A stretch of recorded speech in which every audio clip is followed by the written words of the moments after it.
Hello friends, good morning. কেমন আছো তোমরা? আশা করছি সবাই ভালো আছো, আমিও ভালো আছি। আজকে বানাবো পমফ্রেট মাছ। দেখো, পমফ্রেট মাছ বানানোর জন্য নুন হলুদ দিয়ে মাখিয়ে নেবো এটাকে ভালো করে।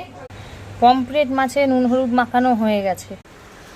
মাছটা ভাজার জন্য কড়াইটা গরম হয়ে গেছে। তেল ঢেলে নেবো, সাদা তেল। সর্ষের তেল দিয়েও বানাতে পারেন আপনারা। তেল গরম হয়ে গেছে, মাছগুলো ভালো করে ভেজে নেব। মাছগুলো লাল লাল করে ভাজা হয়ে গেছে।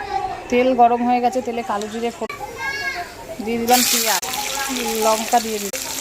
ভালো করে পেঁয়াজটা লাল লাল করে টমেটো দিয়ে দিলাম, নুন দিয়ে দিলাম, হলুদ দিয়ে দিলাম, দিয়ে দিলাম সর্ষে বাটা। ছেঁকে নিয়েছিলাম এটাকে ভালো করে। ঝোলটা ফুটে গেছে, মাছগুলো ছেড়ে দেবো। রেডি আমাদের পমফ্রেট মাছ।